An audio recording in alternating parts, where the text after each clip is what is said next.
Alright, now that we've imported our footage, we need to create our sequence. So let's go over to the sequence settings, go to AVCHD 720p 30, and we're going to create a sequence with the same name, which is visit Rome, and then I'm going to call it edit, and then put my name on it so I know it is mine. And I usually save after this. So I'm going to go ahead and save this project as part 2. So while I'm working, I have a backup of what I've been doing. So now what I'm going to do is find the image that I need. So if I go over to photos, I actually know what I need to bring in first is my music. So let's go to the music, I Wonder 60, drag it down onto our timeline into audio 1, and then I'm going to zoom up my timeline to kind of fit that audio, and then just expand that audio track a little bit bigger. Now, one of the things about this audio is that it hits pretty hard. It needs a little fade in at the beginning. So if you go over to effects, you'll go to video and audio effects. Here's audio transitions, crossfade, and you see how there's a blue color outlined around constant power. If you drag that over, that will apply to the beginning of that audio. You can also do that by selecting the beginning of it and doing Control Shift and D, and then it will place that. Now I'm going to come just a little bit and just extend that out just a little bit. Now let's listen to that audio just again. I can zoom in a bit here.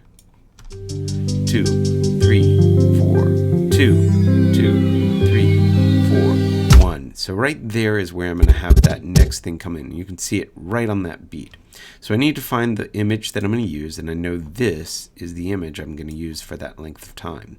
Now when I drag in an image, by the way, remember they're 5 seconds by default, and I will really need this thing to be about right there, about 6 seconds long. Now that I've got this image placed in here, you can double click on the image and kind of figure out what's going to happen. I know that I can scale these things to about 130% or so and not really see the quality issues, but I'm going to have this kind of start over on the side over there. And what I'm going to do with this Ken Burns effect is I know that I want this thing to move over and then stop before that little sound effect indicates the audio comes in. So I'm going to have it end right about here. So I'm going to have it end right there. So that means I need to go back to the beginning, set my position and my scale, then go to where I want it to kind of stop at, and then go ahead and move this thing over until I have it right in the view that I want. I think that's about right. Looks pretty good to me. So now you'll see that I've got my keyframes. If I play that back, one of the problems with the way that we have our keyframes is that they're linear, which means it stops all of a sudden. We want to select those keyframes, right click, go to interpolation, and choose ease in. And this will smooth out those keyframes, making a much softer hit. Now, just like these, this audio below is fading in. By the way, I'm going to lock that audio so I can't change it anymore. I want this image to fade in as well. So we can use Control D, and I can drag that out just a little bit as well, just so it lasts a little bit longer. Now I do have to be careful, and that is that I accidentally had the whole thing selected when I did Control D. So it added the cross dissolve to the beginning and the end, but you'll see that I can select that individually and press delete. So it's really easy to delete any kind of effects you've accidentally created. Now let's hold down the Shift key as you go to the end, and I'm ready to go to the next Coliseum. So there's going to be my next Coliseum right here. 3, 4, 1. And that's going to be where the next one comes in. So I'll do Control K at that point and delete that little clip. Go to the next clip right here.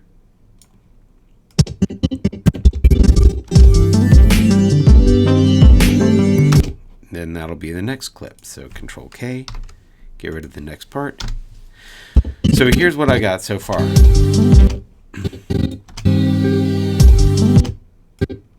So we know that's going to stop, and there's going to be a graphic there. So let's see where we're at with this. If I scale this thing back to like 60%, just see where it gets full screen. So I got to decide, how am I going to move into this image? Well, if I look at this image real quick, I just want you to notice that there's a little lady in there, and it looks like she's in a wedding dress, and there's some pigeons and other things like that. And this is actually going to be one of the images that I use for a really fancy Ken Burns effect, but we're going to just do the standard Ken Burns effect first. Now, talking about this lady with with her, what I'm going to do later on is I'm going to remove her, just use the regular let's see, what are these things? Spot healing brushes. And then I did a simple mask so I could put a different background image behind her. So that's kind of like the more advanced Ken Burns effect. So we'll get to that later on. Anyway, the first one that I'm going to do, though, is I'm going to start from the very beginning of this thing. And I think I'm going to, like, maybe I'll zoom in. So I think what I'm going to do is actually make this kind of the end. So I'm going to go back to the end of this clip and go back one click, make that my scale. Then I'm going to go back to the beginning of it, and I'm going to scale in a little bit.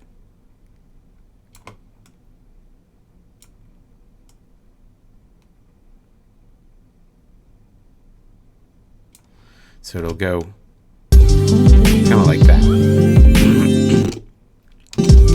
Now on the next one, I'm going to go towards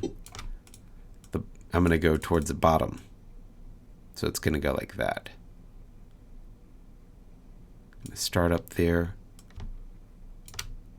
So start there. And I'm going to go to the end. And I'm going to go back one frame. And then create my keyframes. And move like that. So I'm kind of panning down. Let's see how that looks overall. Going down. Okay, good. So it's a good start. Now, one of the things that I'm going to do in between these two right here is I'm going to actually fade in between the two, since they're the same subject. So I'm going to go in between the two and hit Control D. And what that does is a cross dissolve that happens between the two. But it looks a little awkward, and the reason why is because if you look carefully at that cross dissolve, the keyframes now are right in the middle of that cross dissolve. So it means for the first video, you have to take those keyframes and move them to the end, and the second video, you have to take those and move them to the beginning. Now, one of the things that we could have done is use easing so it comes to a rest instead of stops, all of a sudden. But I've decided that I want it to go all the way through. So here's how we fix that.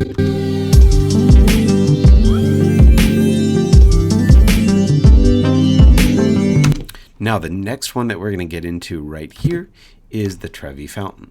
So now I'm going to search for the Trevi fountain. Go actually Parthenon, I think, is what I actually used. Yeah, I want the Pantheon instead. So let's see. Trying to remember which one I used. So maybe I'm going to use that one right here, this Pantheon. And so I like kind of the fact that I'm close up. And so I'm going to start close up. Go to the end of this one. So I have to find out where 3, 4, 1. Right there is where it's going to go to the next thing. So I'm going to go to the end, back one frame. Let's scale this back to like 60%, just see where we're at. Now I'll scale it back up just a little. We could remove those people too if we wanted to. This one could be a kind of interesting. You can see where this is zooming out. And at the very same time, I'm going to go to that other one. So it looks like it's about the same angle, pretty close.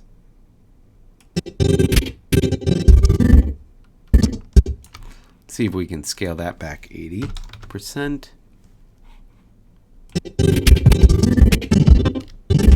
It's close enough.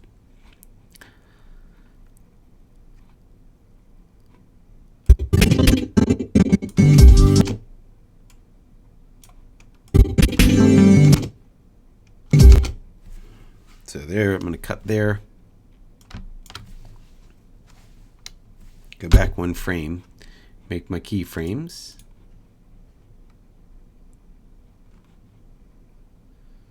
I'm going to go back to the beginning of it. Set my other keyframes there. Kind of wanted those first keyframes. 60. There we go. Let's see if that works. Right there, I'm going to cross dissolve between the two. So I'm going to click on that and then Control D. Oops. Oh, look at that. I didn't get them touching each other.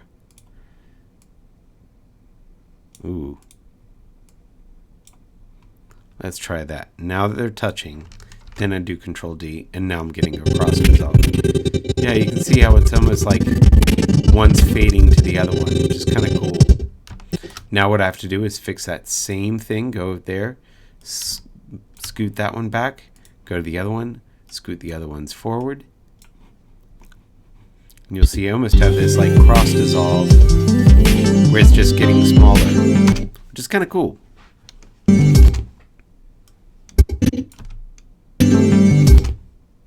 Now we need to go inside.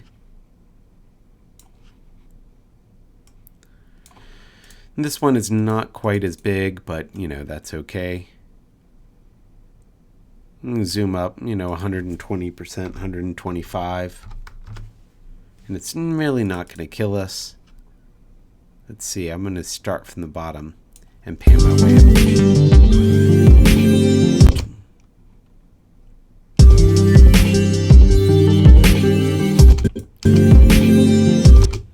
So right there is where that ends, timing-wise. Go back one last frame. And we have a position and scale. And I need one at the beginning as well. Position and scale. And go back to the beginning, or the end, and this time I'm going to move it down. So you just have to make sure you know what the keyframes are at the beginning and the keyframes at the end. Now if you want this to slow down, which I think this one could be kind of nice, then of course we do that easing every once in a while. Ease in. So now you'll see. There we go. And maybe we want that to happen earlier. So it happens. There's the cross dissolve. Ooh, that doesn't look very good. Let's come back to that one real quick. Ah, there's my keyframes right there. So I'm going to go ahead and ease those.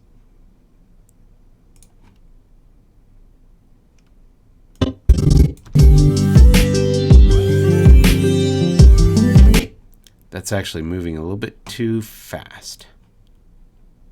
So let's make that go to like 70%. Whoa. You gotta be careful in here. It's the new version of Premiere is making it a little bit harder for you to get to stuff.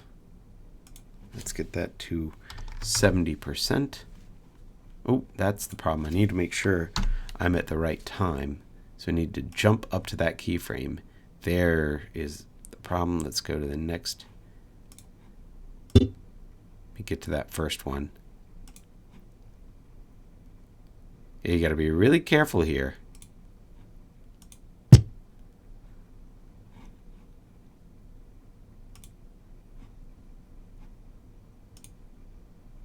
Yeah, that's a really interesting issue that I'm having. I haven't really run into this one before. So I'm going to take off that effect. Jump to the beginning of it. And now it says I'm at 79, but it still says that I'm in that other clip.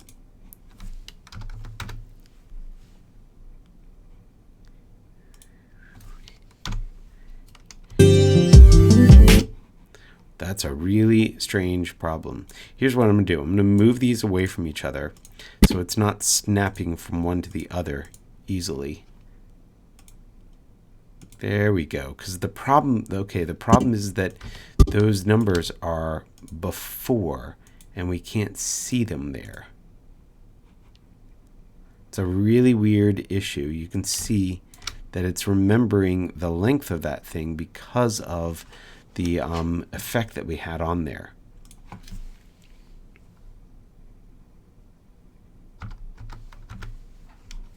There we go.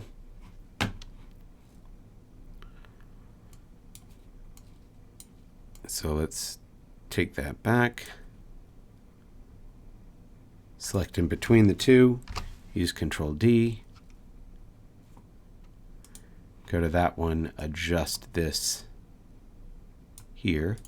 And those really don't need to be easing, so I'm going to go ahead and make those linear.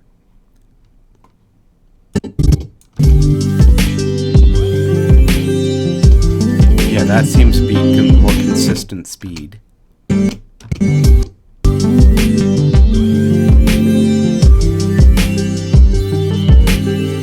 Alright, so now that kind of gives you a good idea of how we'd use that Ken Burns effect.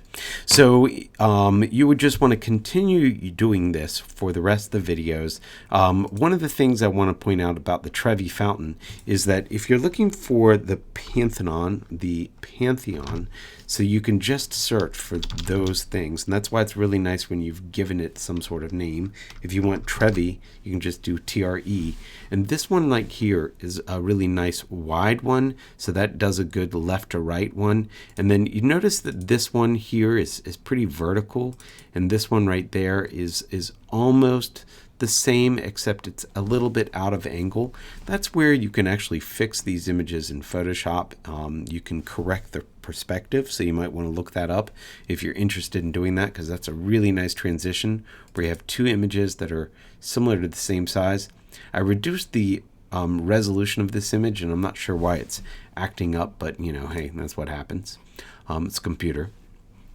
And in the next part, we're going to go ahead and do the more advanced Ken Burns effect. So go on.